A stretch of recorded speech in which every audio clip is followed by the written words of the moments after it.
নমস্কার,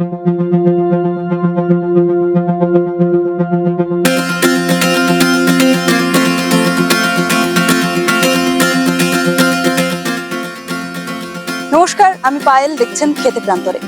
আজকের পর্বে আমাদের আলোচনার বিষয় স্বাদের রাজা, গন্ধের রাজা, গন্ধরাজ। গরম ভাতে যে কোনো তরকারি আর একটু গন্ধরাজ লেবু, ব্যাস এইটুকুই চাই। আর যদি সুযোগ হয় আপনার বাড়িতে কিংবা আপনার বাড়ির বাগানে গন্ধরাজ লেবুর গাছ ফলিয়ে নেওয়ার, সেই সুযোগ কি ছাড়বেন? আজকে সেই সুবর্ণ সুযোগ আমরা এনে দিচ্ছি আপনাদের কাছে। আজকে দেখাবো গন্ধরাজ লেবু চাষের পদ্ধতি। চলে আসুন।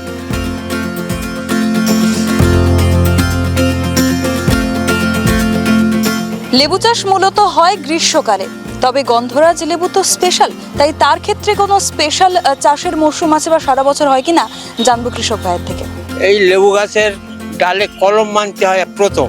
আচ্ছা, তো ওই আষাঢ় মাসের দিকে বাঁধতে হয়, কার্তিক মাসের দিকে, বাংলার কথা বলছি।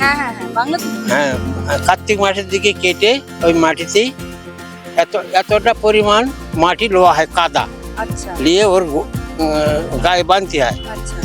এখন কার্তিক মাসের দিকে যখন শেকড় হয়ে যাবে তখন ওই মাটি অবস্থায় কেটে দিতে হবে গোড়ায় থেকে, নিয়ে ঠিক এতটা পরিমাণ গর্ত করতে হবে, গর্ত করে ওর ওখানে বসিয়ে দিতে হবে।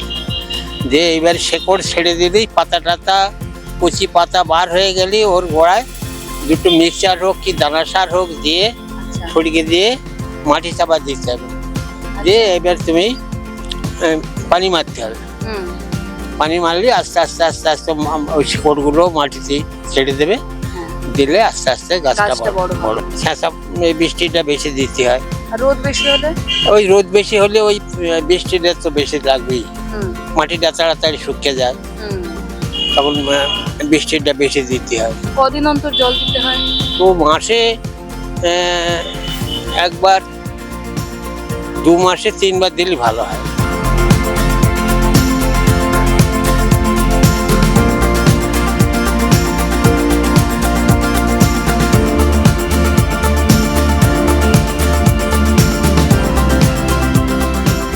গন্ধরাজ গাছের চারা যেটা কলম করে পাওয়া যায়, সেটা কত টাকা পার পিস বাজার বিক্রি হয়? এখন 25 টাকা 35 টাকা এরকম পিস নেয়, যে যেরকম নেয় আর কি।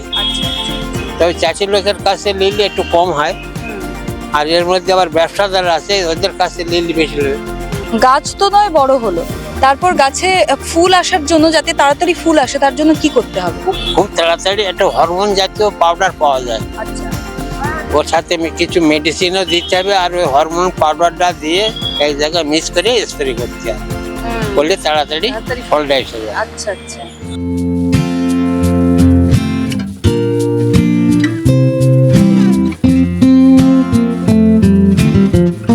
সেই ফুল এলে গাছের জন্য আর আলাদা করে কি কি পরিচর্যা, কি কি যত্ন করতে হয় গাছ?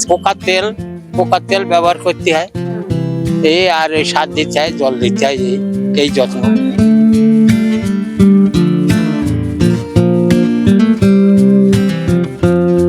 এই ফুলটা 1 সপ্তাহের মধ্যে ফুটে যাবে। ফুটে যাবার পরে যে কুড়িটা, ফলের যে কুড়িটা আসবে, সেই কুড়িটা এসে যাবে। এবার পোকার আক্রমণ আছে, এই পোকাটা তোমার ওই তেল মারতে হবে, তেল মেরে পোকার আক্রমণটা কমাতে হবে, তাহলে ফলটা তুমি পাতি পারো। কতদিনের পর ফল আসবে? ওই একটু ফল তো এসেই গেছে, এই যে হ্যাঁ, এই ফুলটা ফুটে গেলি, কুড়ি আসলি পরে এই ফুলটা পড়ে যাবে।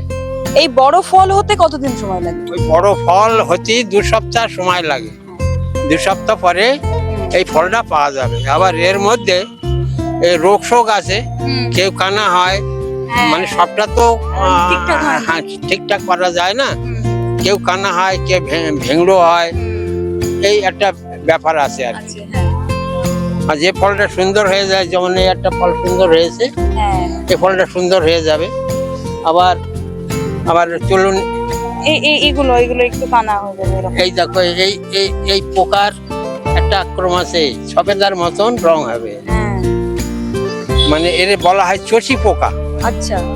এ যখন জন্ম হয়, এই ফুলটা যখন দেখালাম, যখন ফোটে না, তখন এই ফলের কুড়িটা ধরে, তো ফলের কুড়ি ধরার সময় এর গায়ে ওই মানে কি পোকার মতন বলি, তো আমরা বলি চষি পোকা। হ্যাঁ, এর গায়ে ওই ঘরে, আর ওই চামড়া, এই চামড়াগুলো খেয়ে নেয়।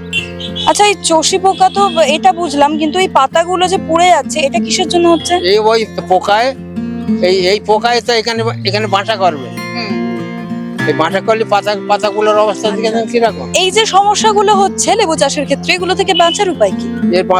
এর থেকে বাঁচার উপায় মানে তেল স্প্রে করতে হবে, মেডিসিন স্প্রে করতে যাতে হবে, পোকা না আর আক্রমণ করতে পারে।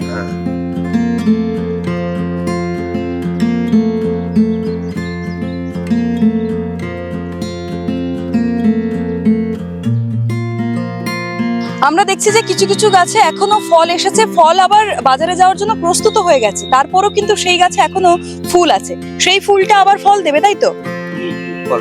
তা এই করে আপনার এক একটা গাছ থেকে কতবার আপনি লেবু পাড়তে পারেন? 15 দিনে একবার, 4 বছর, 4 থেকে 5 বছর ফল দেবে। একটা গাছ 4 থেকে 5 বছর ফল দেবে, মাসে দুবার। আমি তুলতে পারবো। আচ্ছা, সারা বছর? সারা বছর 15 দিন পর পর আমি তুলতে পারবো। এই আজকে তুলছি, হ্যাঁ। আজ থেকে ঠিক 14-15 দিন পর তুলবো।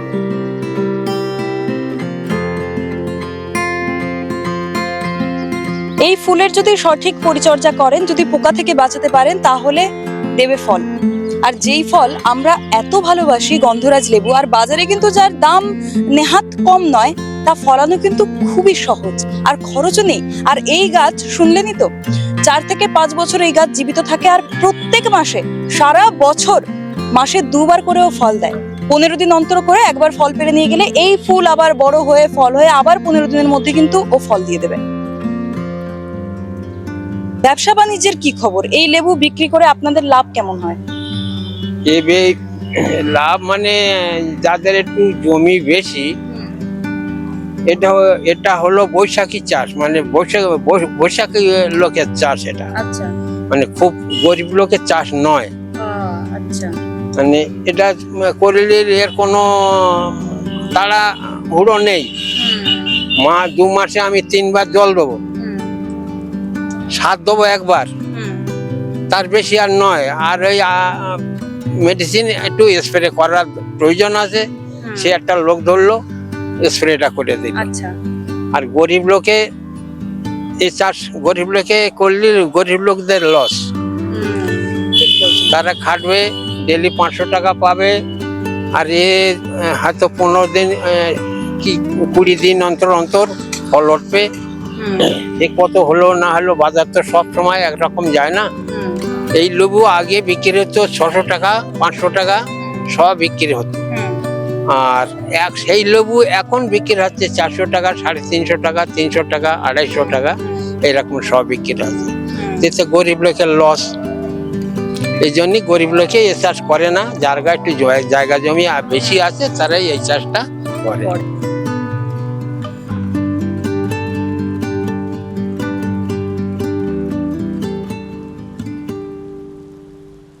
আমি জানতামই না যে এতটা সহজে চাষ করা যায়। জানলে আমি আগেই ট্রাই করতাম। এবার তো আমি বাড়ি গিয়ে অবশ্যই চাষ করার চেষ্টা করব। স্বাদের রাজা, গন্ধের রাজা গন্ধরাজ। ক্যামেরা সুরজিতের সঙ্গে পায়েল, ক্যালকাটা নিউজ।